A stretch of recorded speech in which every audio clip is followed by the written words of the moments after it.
Welcome to a Monday edition of Beyond the Arc. I'm your host, John Gonzalez, alongside our NBA insider, Bill Ryder, and Ashley Nicole Moss, who, Ashley, you are in New York for the W draft tonight. I am, and I also want to show you guys something. The Knicks, as you know, number 2 in the East, baby. We here. And last night, I was invited to the Garden to have dinner on the court, which was very, very cool. So it was a bunch of people from Chase Sapphire and some New York diehard Knicks fans were invited to have a dinner on the court. They gave us jerseys, right? But wait, it's cool. Check this out. My childhood dream has officially been partly fulfilled. Bam! Oh, nice. Listen, starting point guard. If Brunson, if you need backup, I'm your girl. Look, I'm already ready to go. 24. What do they feed you? Is it good? They bring that good food? So they have a Michelin star restaurant that comes and caters it. I wasn't a big fan of the food, if I'm gonna be honest. I'm very picky. I'm a foodie, so I eat out a lot. So my taste palette is very it's very high. But the atmosphere was crazy. To have dinner on the court. It reminded me of Mr. Deeds. Have you guys ever seen that movie? No. With Adam Sandler? No. Mr. Deeds did a whole date with, I think it was a Winona Ryder, and he set up a candlelit dinner at center court at Madison Square Garden and had a whole thing. And that's how Derrick Rose actually proposed to his now wife. He copied that exact scene from Mr. Deeds and did it at the Garden center court. So it was kind of cool. I like that you got a jersey. We're gonna have to get you a case to have your display background, because on the back of this jersey has my name. So why is it backwards? Because I wanted to. What, I'm showing my name instead? It would be cooler if your name jersey. Okay, I agree. Cool. I'm with Ashley. I'm not quite as cool as all that, so I just go with the name on. I'm a name on the front of the jersey kind of guy. But I think that's cool that you got that, and we're going to get to your New York Knicks in a little bit later in the show. We'll go through the final Eastern Conference standings and the playoff matchups, which are absolutely wild. Yeah. Crazy final weekend, as we've discussed, Bill, you and I on HQ over the weekend. Well, first, we're going to start in the West. A lot of things in flux over the weekend because the Denver Nuggets ended up losing to the Spurs on Friday. So all of a sudden, the 1 seed was up for grabs. But those Oklahoma City Thunder claimed the 1. They're the youngest team in NBA history to win 55 games. And now they have the 1 seed. So we'll see who they get out of the 8. We don't have to belabor that one too much. And then the Nuggets end up in the 2. And then we're going to get to the Wolves and the Suns in just a second here. That Nuggets thing is interesting because somebody asked Joker, hey, how do you feel about this week now? You get a kind of a week off to just sort of prepare. And he said that he's excited to get back to Denver because he opened a pool and he wants to spend some time in the pool with his daughter. And I went and checked, and it's going to be 73 today with rain. It's his best shot to get in the pool this week, because then it gets down to 41, and you don't want that. That's the kind of full service reporting that you can expect from us here at Beyond the Arc. What a weird forecast. 73 and then 47 the next day. It's Denver. It does. I would guess that he can afford a heated pool, though. I bet he's got some temperature controls in there. Nobody wants to be in a heated pool in 47 degrees, even heated. It's why are you out in the pool? I got buddies in Minneapolis, including some who work in that organization, and they all go in hot tubs when it's 12 degrees outside. See, okay, so when I went to the mountains in February, it was obviously in Colorado, my first time, and we had the whole conversation about the horse and the aliens that live under the airport, whatever. I did see people do that, but my whole thing is this: when you're in it, cool, but you got to get out. And getting out and running from where the hot tub is into the house across the snow it just seems counterproductive to me. So I've never done that, but God bless the people that do. It wouldn't be me. You know what I mean? If I gotta run, it's just not worth it. It's the cold plunge and then the hot thing. That's what it is. Yeah, that's exactly right. All right, so those are the top 2 seeds, which means the Minnesota Timberwolves have fallen into 3, and we're looking at a 3-6 matchup with the Suns, who just smacked Minnesota on Sunday. It also means that our bet bill is on. This is happening. So CBS Sports sends out odds to us. I got the odds this morning on this series, and this is basically a pick'em series. It's essentially an even series according to the odds makers, according to the predictive models that CBS Sports uses. Bill, we'll start with you. You and I you have the Suns in this matchup. I have the Wolves. Ashley and Aaron get to eat regardless. How are you feeling about this after yesterday? I feel really, really good. Look, it's not going to be a lock. It should be a good series. We've talked about how inconsistent the Suns are. I'm sure they'll be inconsistent throughout this series. I'm sure they'll have some high highs and some low lows. But I picked out Arthur J for my celebration dinner when the Suns win in 6 or 7. A very nice steakhouse in South Bay, Los Angeles. Beach. So Ash, I don't know when you're out here next, but when you are, John will be buying us a really nice meal, and I'll be actually out there in June, so I can't wait to cash in on this one. I'll be at the finals though. I'll be gone. I'll be. We'll do it whatever. I'll hop down. I gotta come back for my kids' graduation. How about we just all meet wherever the finals are, and we do that way? Done. That's a great idea, and we're gonna. How do you feel, John? You seem less confident a few weeks ago. I'm glad you asked that. I feel less good about it after yesterday's result because the Wolves really just no-showed. I mean, they were crushed by turnovers in the first half, and then they were crushed by second chance points in the second half. The good part about that is both of those things are fixable. I'm a little bit worried about the Suns being a top 5 defense over the final month. Beal is starting to look like Bradley Beal. Ashley's guy, Grayson Allen, just got paid. They gave him a 4-year, $70 million contract, which they frankly had to do because they're locked into this team. Which next year, we don't need to get into their payroll and their tax next year, but they're going to have to pay an exorbitant amount of money for this team. So they really are pressured into winning a series here. That said, I feel better about the Wolves playing the Suns than I would about the Lakers or potentially the Warriors. So yeah, bring on the Suns. They're so inconsistent. No, I actually agree with that. Is Cat back yet, or are you supposed to? He's back. He's minus 22 in his last 2 games. Yeah, he's not. Oh, so that's probably why I didn't know he was back. Sorry, Cat. It's going to be interesting. I honestly think, listen, to John's point, the Suns are very inconsistent, but I think they're consistent enough with Booker and KD that they could actually win this series. And that's not because I think that they're better than the Wolves in totality. I just think they're better than the Wolves with those 2 guys. And that with, Booker and KD, I think that they're being better than that entire team. Just for me, I feel like if I have Devin Booker and Kevin Durant and they're healthy and they're in sync with one another, I still put my money on them before I put my money on anyone else.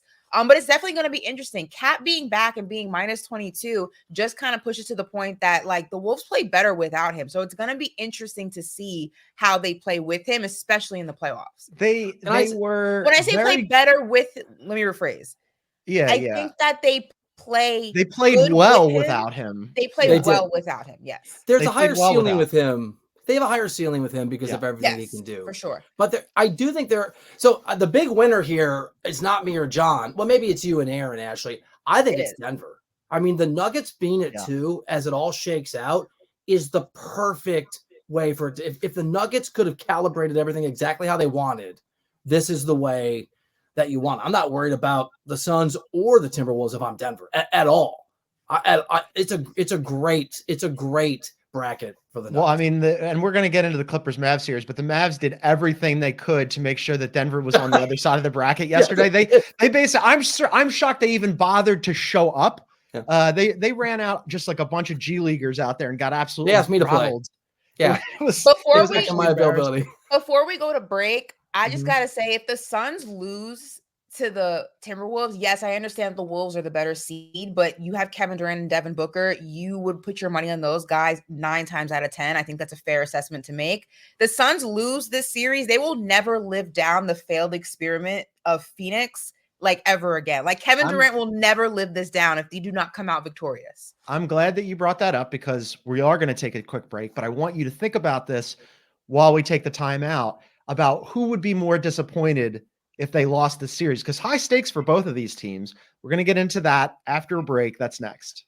Out there are 2 colossal beings, both forces of nature in their own regard. But in here, as soon as the chute bursts open, the duality of man and beast begins to fade. This is PBR on CBS Sports Network. On the Arc, John, Ashley, and Bill here. You can find us wherever you get your favorite podcast. Please download and subscribe. Please leave us a review as well. It helps people find us. So Minnesota, top of the Western Conference all season long, fall to 3, but still a really good season for them. They've got a lot of owner drama, and the payroll is exorbitant. Then you've got the Suns, who, as Ashley mentioned, are locked into this team. Also an extremely exorbitant payroll moving forward. Who's going to be more disappointed if they lose the series? Suns, absolutely. Absolutely the Suns. I'll tell you why. Because the Suns' expectations are a lot higher than Minnesota's is. I think with the Timberwolves, they're still a young team. They're still figuring it out. They're still not quite championship material. They're much better than they have been in previous years. We know that. But the Suns were put together for the sole purpose of winning a chip. And Kevin Durant went there with the sole purpose of winning the chip. They brought Bradley Beal in for the sole purpose of winning a chip. Like, it's literally the whole reason that this team was constructed last season, the reason they were constructed this season. If they fail yet again, after making all these changes, getting rid of Monty, bringing in Bradley Beal, just everything, like, there's a target on their back. Like, they're specifically Kevin Durant. They're coming for you. Yeah, I think so. I think that it's high expectations for the Suns. But Bill, this is a Wolves team that top of the Western Conference all season long, great defense, high expectations. Ant Edwards taking the step forward. The Cat and Gobert pairing looks like it's working. If they get bounced out by a Suns team that was like not that good for a lot of the season, that's not great. So it's interesting. I think the weirdness going on between who's going to own this team has given me I would have been a little more tolerant of a loss here if you felt like whoever's going to own the Timberwolves were going to continue the process, be willing to pay what they have to, be able to go into the apron if that's the reality, make sure that you hold on to the guys you have to hold on to, pay everybody you got to pay. Because if this is the team, right? If this is the core, if you have Cat and you have Ant and you have Gobert going forward and that's expensive, this is a team, John, that even though you and I are not aligned on what they're going to do this year, I think we are aligned that they can be good for a really long time. I think all three of us agree Anthony Edwards is legit, that like what he is and what he's going to be is real. Yeah. So my answer would have been, it's okay to lose to the Suns. I could be wrong, but obviously my view is their lack of experience is going to cost them now. But by that worldview in the NBA, it means you just have to get some. Doesn't mean you suck. It just means you got to build your processes and your experience to get where you want to go. So all of that, I think, would have meant bright future for the Timberwolves. You don't want to lose, but it's okay if you do, especially if you can have a hard-fought series, maybe make another series, right, and just get some experience. But I don't know. Do I believe Glenn Taylor? Do I believe the ownership group with A-Rod? Who's going to spend the money? If they're going to tear it down, which seems like, I guess, a possibility, then you kind of got to win now. The answer is who's going to be more disappointed? Yes. One of these teams is going home early, and it's going to suck for them. But I can't wait for the series. I really do hope it's the Suns that go home, though, for my wallet. All right. It's a lot of money. What were we thinking? I really don't want to pay for that dinner. Should we adjust it down? I'll be the one to say. Should we do No, Bill, stop changing the bet. Oh, you already. All right. I got people who want to buy in. So you can sell some action. I know. I'm thinking about it. All right, we got to go to Clippers Mavs. We're getting the trilogy, gang. This is the series that I am most excited for. Mavs, as we mentioned, I think this is going to be so fun. Mavs sat absolutely everybody. Well, between that and in the Western Conference, between that and the Suns and the Wolves, Mavs sat, as we mentioned, everybody on Sunday so they could avoid having Denver on their side of the bracket. Clippers were already locked in. They lost to the Rockets at home. No big deal. I will say, shouts to Ballmer, by the way. Final regular season game at Crypto, he gave away free food and drinks to the fans there. So I thought that was a nice little touch. But less exciting, Ashley. Kawhi has missed the last 8 games, and nobody knows what the deal is with him. The series odds have basically another pick'em series here. Clips -110, Mavs -110. Who you got? Well, you don't have to give us who you got yet. What do you think about the Kawhi part? Quickly, I have Dallas actually in this series. And I think that if you would have asked me a few months ago, it would have been the opposite. If this were the matchup that we were kind of anticipating, I would have gone with the Clippers because as we have spoken about on this pod, they looked fantastic between January and the All-Star break, a little bit after. I really believe that Kawhi's health and whatever that percentage is, what he looks like when he, is in the playoffs playing, I think that's going to be a huge situation for the Clippers. I also don't trust James Harden. This is the time of year I just trust James Harden the absolute least. Kawhi's not going to be 100% whenever he does come back and play. You need James Harden to pick up some of that slack. We've seen this story before in Philly. PG's you know exactly how this plays out. PG can't do it by himself. We've seen him try to do it by himself. He needs the help. James Harden's going to have to be his guy, especially if Kawhi is not 100%. We saw how James Harden held it down for Joel Embiid in Philly. He is going to show us exactly who he is in the playoffs. I'm just waiting for it. My money's on Dallas. I don't think Harden's right now. Wait, He hasn't looked physically, mentally, emotionally. What's the problem? He hasn't looked right. And even when he is right, Ashley is right that he is not right in the playoffs. But I'm going to be wrong. Look, the Mavericks are in an incredible moment in their season. They are playing great basketball. I know we've talked about it a lot. And if you can, obviously, you guys know I'm not Kyrie's history as the best player or the second best player on teams that had real championship hopes. Hey, watch the Kyrie slander on this podcast, Bill. That we can know how I feel about my guy. This ain't Doc Rivers. Don't do it. Lack of success since he left Cleveland. But here's the thing. We saw this in Cleveland. I know that Kyrie's talented. If you surround him, he's one of these guys for me where, unlike Harden, where I don't think there is a perfect place, you put Kyrie in the perfect place, and obviously there's just massive talent there and it can work. I just think there's a lot of reasons it's hard to find that perfect spot. But maybe this is it. I mean, he and Luka look amazing together. The defense we've talked about has gotten incredibly impressive. And so there aren't that many doubts on the Dallas side for me, and it's nothing but doubts on the Clippers side. Kawhi is obviously, as John, as you said, is a huge question mark. And there is no doubt that James Harden, whatever his form, and it's not great right now, he's a question mark in the playoffs. That's a fair reality. And this is a Clippers team that just hasn't played well lately. I know PG has played well. So it feels like everything is turning up Mavericks. I'll just say this, and I'm with all of you on that. The playoffs are weird. It's a reset for some teams, and nobody needs a reset more than this Clippers team right now. And yet the odds makers think coin flip, which is very interesting to me, because I would agree with everything that you guys just outlined. I mean, we're very high on the Mavericks on this podcast, especially because after they fixed their defense, they've been gangbusters. After inserting Daniel Gafford and Derek Jones into the starting lineup, they've been excellent. The Clippers are going the opposite way. You don't know if you're going to have Kawhi. Ashley is super down on James Harden for good reasons. I love PG. I think he's probably having the best season he's had in like 5 years, but again, he can't do it all by himself. But it does make me wonder when the odds makers look at all of that and go, toss up. They have to maybe know it's the home court. I don't know. I feel like the toss up is only there because of the names that are on the Clippers. You do have three ballers as individuals, so like you give them the benefit of the doubt that even when they're at a disadvantage, they're still at an advantage because of those guys. But I think it doesn't take into account they still have to play well together. And with Kawhi semi in and out, meaning don't know how healthy he will be. So you really have half of Kawhi. I'm just going to use that as kind of like the visual here.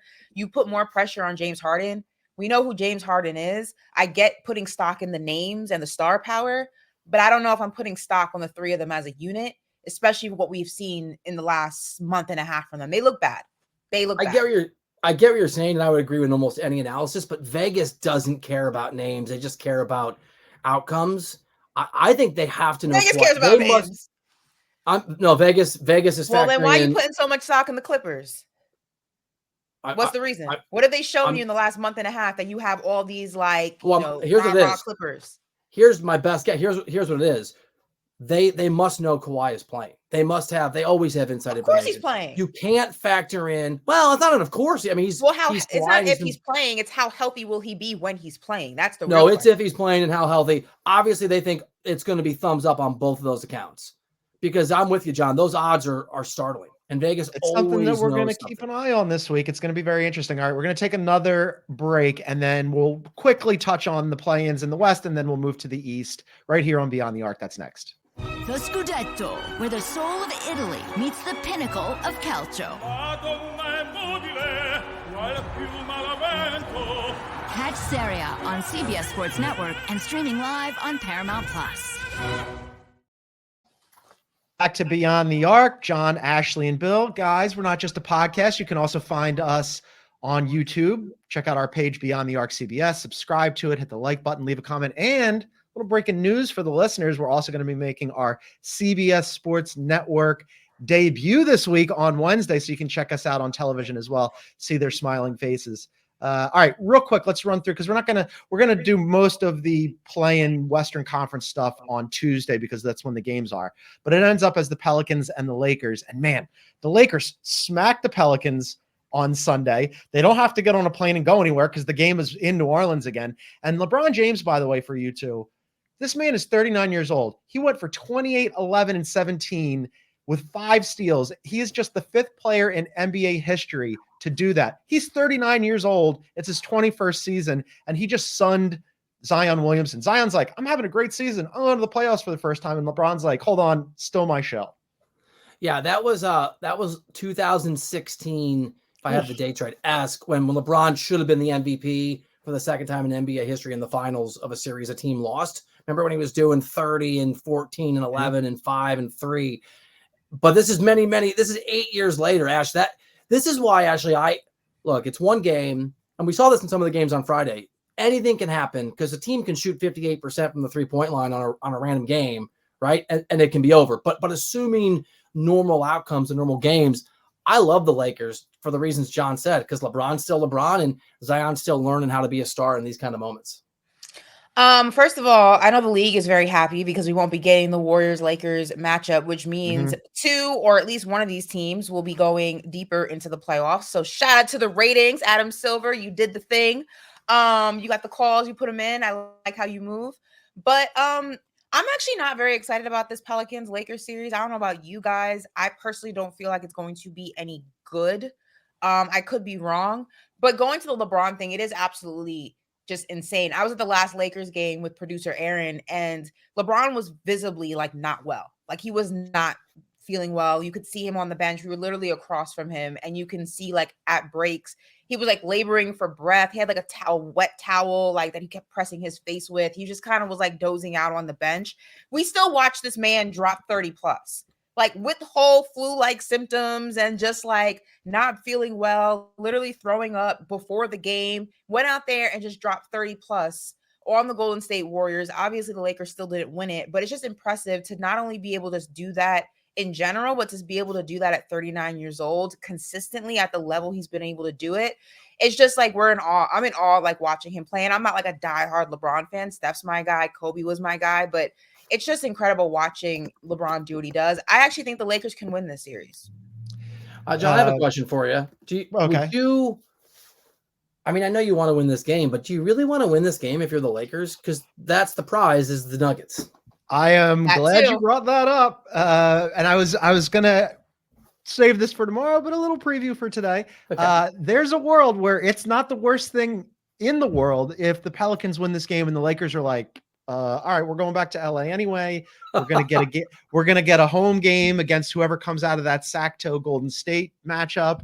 And then we avoid the Denver Nuggets in the first round. And hey, you know how high I am on the Oklahoma City Thunder, but everybody keeps doubting them. They are the youngest team in the NBA. You're going to mail it in?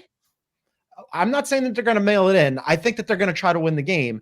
But if they lose the game, it's not an abject disaster for the Lakers. When you say try to win the game, are they like going to run full speed, half speed? Is it going to be a half court press? LeBron's elbow. Are they going to have lazy ball handling? Like, I don't know what happened here. No, they're going to beat the Pels. I think that they'll play, and then where the chips fall, the chips fall. Last game in the Western Conference, and again, just run through this quickly. Kings and Warriors. An hour and a half ride from San Francisco to Sacramento. It's basically a toss-up in this game. CBS says that Golden State is favored 51% to Sacto 49%. So coin flip on this one as well. This game is not a coin flip. Give me a break. You think it's Golden State going away? I think it's Golden State. I think Monk being out is significant. I think the Warriors. Okay, though.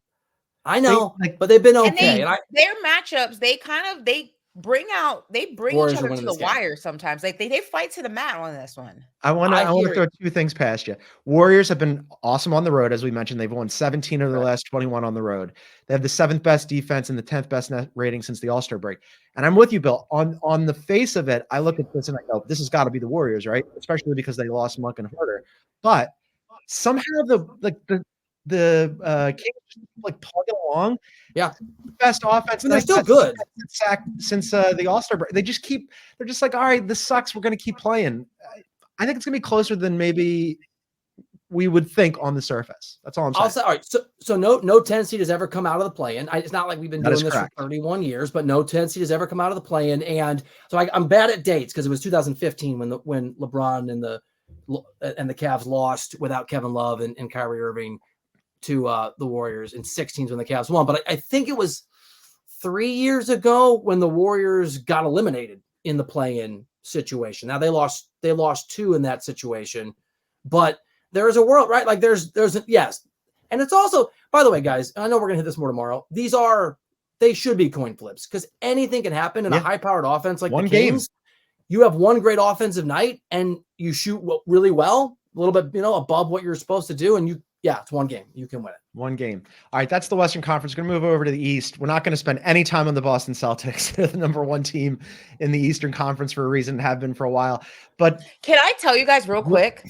At this dinner last night, there was this guy sitting across from me, and he was like, between us at this section at the table. So they were these long, like banquet tables. And we were at one side. And this guy was like, to be honest, I don't even know how I'm here. I'm a Celtics fan. I was like, security, come get this guy. I don't know why he's here. And the story is of how he became a Celtics fan was, so he grew up on the Lower East Side, strike one. So he grew up on the Lower East Side. How he's a Celtics fan is a crazy story. There was a bodega that he used to always go to in his neighborhood. He said the guy that ran the bodega was a diehard Celtics fan and was playing one day the Celtics Knicks game or series or whatever it was years and years ago when he was a kid. And that's how he became a Celtics fan, because the guy who ran the bodega was a Celtics fan and used to always have the games on in the bodega every time he showed up. And I was just like, okay, well, you can't sit here, so I'm going to need you to go. But yeah, that's my story that I'm sharing with you guys. Did you get him kicked out? I tried. I don't know if security heard me, but I called them several times. I don't know where I went wrong, but I digress. We'll hit this later in the week. But if I'm the Celtics, I know how good they are, John. I am whoever wins that Bulls Hawks game. I'm the biggest Bulls Hawks fan on earth.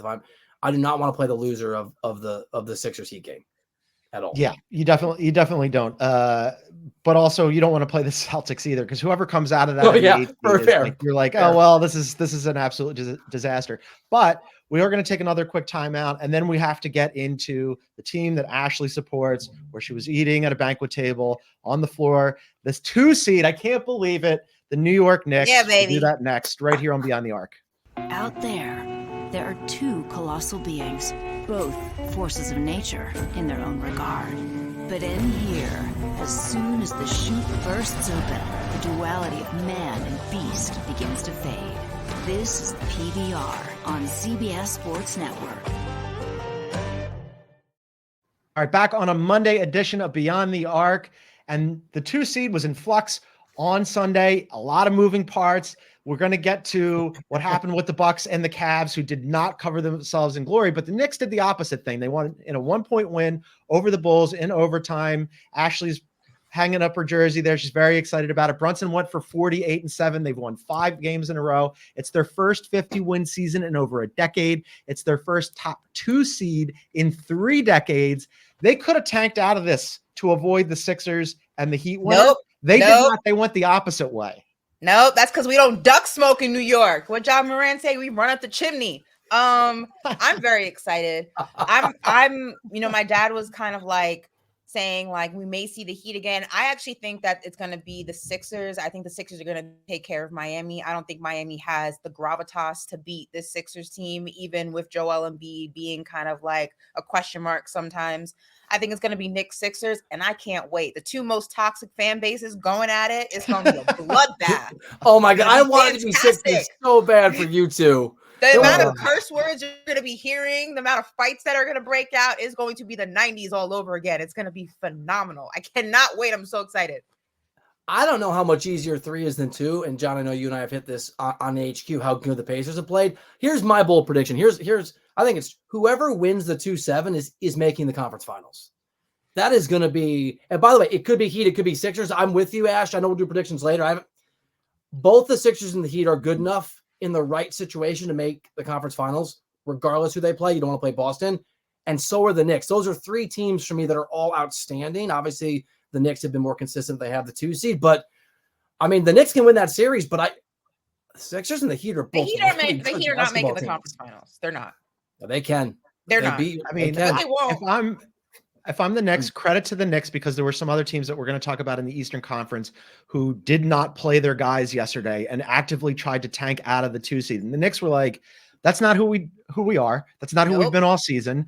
We're going to play our guys. We're going to try to beat the Bulls. Oh, and by the way, credit to the Bulls too, because the Bulls were locked into that 9-10. Yeah. Donovan didn't have to play his guys either. Both of those teams played really hard yesterday when some other teams did not. So I thought it was amazing. However, I do want to just bring this up, and I know that we've talked a lot about Tibbs and his rotations, whatever.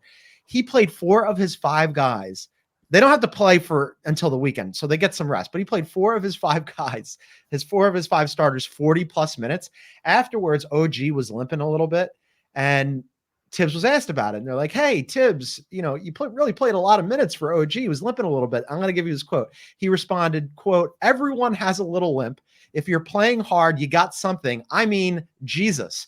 Basically, Tibbs was like, walk it off, rub some dirt on it. He might be wrong. No, he's not wrong.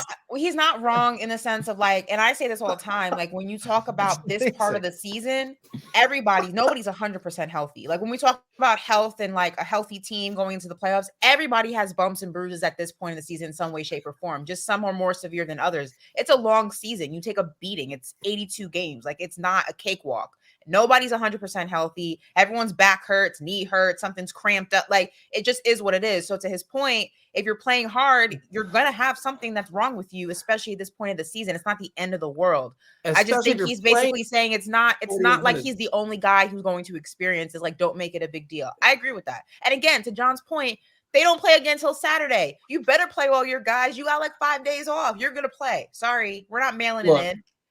Fish swim, birds fly. Tibbs does this. I ain't mad at him for being. It's pretty funny. It's his nature, but it is pretty. It's pretty fun. I mean, like they do have a week to rest up, right? I mean, like they don't play till the weekend, so that part's good. It's not like if they were in the play-in, I'd be like, Tibbs, what are you doing? But it is pretty funny that he's like, hey, suck it up, and he's just gonna run OG out there coming back from all these injuries. But I think that whoever the Knicks end up with, I give them full marks for just being like, we want the 2 seed, come and get it. Like, I think that's a good way to play. That's a part of his makeup too, right? And it has been instilled in this Knicks team. And Ash, I know you're from New York, and that's just a New York thing too. Is just we're not afraid. We're gonna play. We're gonna go out whatever we can go out, and we'll play. And it is a great way to approach how you go about your business and head into the playoffs. And here's the thing, and I know we're gonna hit this in more detail as the series become locked and the plans are done. Maybe there's no easy games. I keep saying this. I just don't think there's that much separation in teams this year, and so. You're going to tank for the 3, or you still got to play you didn't know who it was going to be, but a Pacers team who's really, really good. Everybody's good. So might as well go home court and play to win. Good for them. I'm glad you brought that up because the Bucks dropped that game yesterday, they end up in the 3 seed and they draw the Pacers. So Dame did not look great yesterday. He looked really slow against the Magic defense. We don't know if Giannis is going to be back in time. Shams reported today that there's, quote, real doubt that Giannis will be back in time to start the series and that his status is, quote, up in the air for game 1. They are 17-18 under Doc.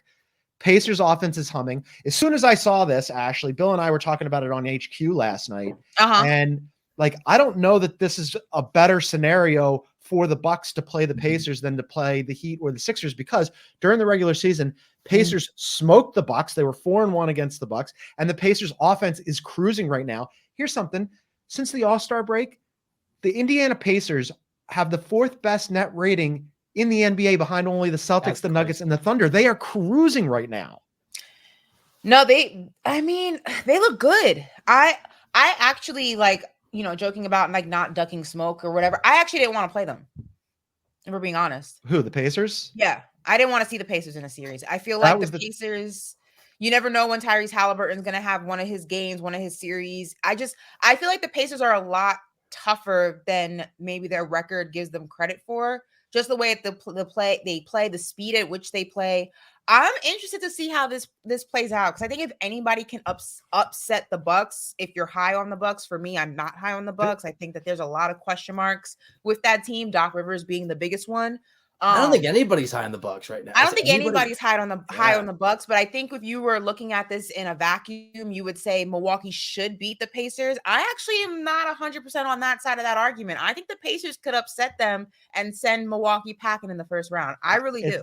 It's interesting that you brought that up because we were on HQ last night. Bill and I were both looking at the series odds to start it, right?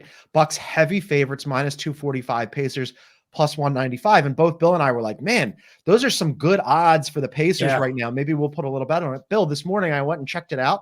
Already dropped to plus 165. A lot of money coming in on the Pacers right now. Can I give you a crazy, please? Sorry, crazy stat. So, because Ash, you're right. You said the Pacers right are 6. They have 47 wins. So do the Sixers. That's obviously 6 and 7. Last year, you would have been 5th. You would have been the Knicks. I think the Knicks last year had 47 wins. And in the West, it would have been 4th or 5th. It's just amazing how many teams this year across the NBA won a bunch of games. No, I mean, you also, I 60. think I saw an article the other day, forgetting where I read it, but also the amount of points being scored by the players on these teams and the star players specifically on these teams is probably the highest it has been on average in the past 5 seasons. Like, we're having guys having 50-point plus games more frequently than we've ever had. It's absolutely insane what these scores look like throughout the regular season and what these individual stat lines look like throughout the regular season. It's mind blowing. Put up 157 points yesterday. They almost broke the record in a single regular season regulation game of 162. It was incredible. All right, one last break, and then we got to run through Cavs, Magic, and then the play-ins in the Eastern Conference as well. That's next right here, Beyond the Arc. And they're starting to get in the groove. So impressive. Block your schedules. Aces are coming to CBS Sports Network.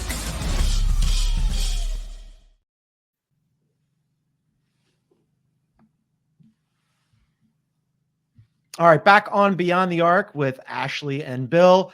All right, so the Cavs pulled the opposite of the Knicks yesterday. This was actually kind of embarrassing. They sat their backcourt yesterday. No Donovan Mitchell, no Garland. They took Max Strus out with 6:30 left, right? They closed with 4 centers and Amani Bates against a Hornets team that was running out only G Leaguers because they were tanking to get better lotto position. Hornets go on an 18-2 run.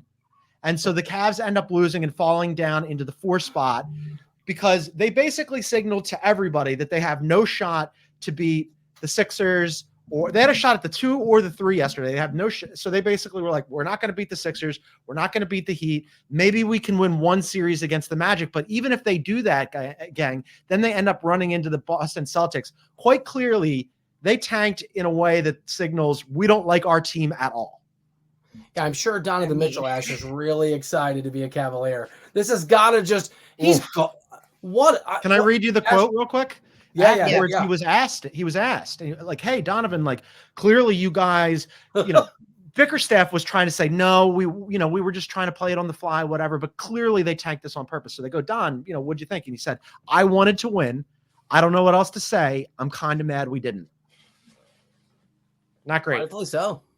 I mean, it's just the writing's on the wall. You know what I mean? Like, at this point, I don't know how you can look at everything that has transpired since Donovan's returned from his injuries. The first, the broken nose, and it was the knee situation, then it was the broken nose. Just the sound bites that have come since that time frame up until now, the body language of the team as a whole, him as an individual, Dan Gilbert's quotes and, Donovan's response to those. I mean, there's just so much here to dissect and maybe overanalyze, if you will. But I just feel like the writing's on the wall. I don't know how you could, in your right mind, think that he's going to be in this jersey next season. At this point, it's kind of like, I wanted to win, but in the back of my mind, like, that other voice in your head's going, but I don't really give a damn because I'm not going to be here next year anyway. So, it is what it is, really. That's how I feel. It is what it is. Can I apologize for my past self going back even before Mitchell got to Cleveland that I ever believed in this team and organization on any level? Because I did. And last year in particular, I thought they could make a playoff run, and the Knicks announced that was dumb. And I even had times this year, and not just the 18-2 run they had earlier in the season that feels like a dream that isn't real. That was with Garland and Mobley out too. That's right. why you and I were talking about it last week where, if there's any chance that they could bring Mitchell back at all, that this team has to look different, and maybe, you know, they end up offloading Garland or somebody. But right now, they were just basically like, we can't beat anybody. Maybe we can beat the Magic. But even if they do, you're running into the Celtics. This has been a disastrous end of the season for the Cavs. And then on the other side, the Magic, they're playing with house money right now. They're still ahead of the curve. Although the Magic, I went and looked at it. You know, this has NBA TV series written all over it. Nobody's going to end up watching this thing for the ratings, seriously. But the Cavs are in free fall, and then the Magic have been really bad against teams over 500. Like the majority of their wins have been against teams that were just bad teams. So who knows who gets out of this series? Here's a crazy stat. I know you can kind of do this however you want, but if you go back to just starting March 1st through the end of the regular season, for this team, which is right around 22 to 25. It depends on the 22, 24 games. For the Cavs, they're 22nd over that stretch in offensive rating and 25th in defensive rating. I mean, and you can chop this up. It's unbelievable, Ashley, how we've got, I think there are 5 teams in the various play-ins, and we maybe hit this tomorrow, who I know, John, you might not agree, but I think can make runs to the conference finals, or at least at certain points in the year, like the Pelicans looked like they could. We have 5 playing teams that are really good basketball teams. This Cavs team is garbage. Even if they not good. I think the interesting thing about this Cavs team, though, is like you can kind of see how they deteriorated throughout the season, right? Because when the season started and it was coming off of, you know, that disappointing playoff series against my Knicks, and Donovan Mitchell's there and they're playing well, you know, they're top 3 in the East. Everything seems to be, you know, simpatico. They're all clicking. There hasn't been much chatter. There was always chatter, but there hasn't been much chatter from Donovan himself. You know, he keeps pushing back against the rumors, like adamantly saying, you know, Cap, you know, on Twitter, and like, that's not true. I want to be in Cleveland. I like Cleveland. And you see it starting to kind of change the story. And now his body language is changing. The things that are coming out of his mouth are a little bit different. The pushback against this person is not quite the same. I personally think like the energy in the locker room has followed this saga. And that's also a byproduct of why they're not playing well together. Those guys in the locker room know damn well Donovan Mitchell will not be back. They have to know. It's not looking good. And that he's series playing with losers who want to lose. I mean, like, I don't think they want to lose, though. I think they're losing because of the energy yesterday they purposefully wanted to lose so they could face the Magic, which, like, I would want to get out of there immediately. But so this brings up the next point here, which you have the Cavs tanking out of this, right? And you have the Pacers, the Sixers, and the Magic, who ended up with the exact same record. I don't want to, like, too much focus on the playing because we're going to do that later in the week. But can you guys help me out here?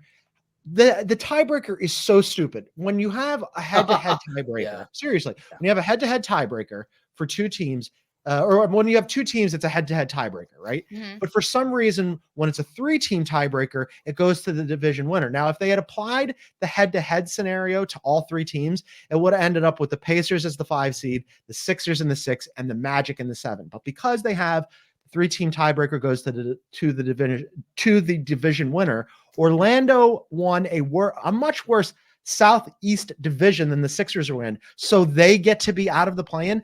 Explain to me how that makes any sense at all. And to those referees that screwed Kelly Oubre on that no call against PG, that also would have moved them out of the play-in. And I said that to you guys yesterday in the chat. I know it didn't happen, but there was a world where the Heat, who are the 8 seed, could have been the 5 seed yesterday based on the exact same thing if the right outcomes. So it's stupid. It's dumb. And it's probably nobody cares about divisions. Nobody cares about divisions. They're going to fix it. Here's a spoiler alert. Most fans don't even know what division their team's actually in. Go ahead and quiz 50 NBA fans on the streets of New York right now. Nobody knows what division their team is in. I guarantee you 30 out of 50 of them have no Knicks clue. Fans would know. Knicks and Sixers and Boston Celtics fans know because, Producer 30 out of Aaron 50 is have pointing no out clue. that this is a Cuban thing and that Cuban wants to make the divisions matter in the NBA. But the thing about, here's my take. They've always talked about sort of adjusting or changing if you need to the play-in. Play-in works. Play-in's a rousing success. This is an adjustment they can make because it is stupid and it doesn't make sense.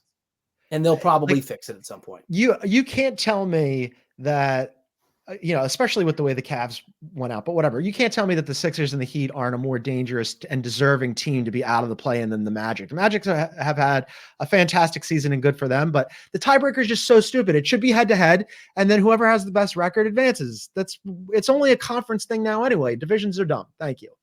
Please subscribe to my newsletter. Thanks for coming to my TED Talk. Yeah, that's exactly right. All right. We're not even going to get into the Bulls and the Hawks today. We'll do that later in the week. But the three of us will be back at it tomorrow. We're going to preview the West play-in games. Play-in starts tomorrow. We're very, very excited. So for now, for our NBA insider, Bill Ryder, for Ashley Nicole Moss, who's off to the W draft, that's going to be super fun. I'm John Gonzalez. Thanks for tuning in, everybody. We'll see you tomorrow.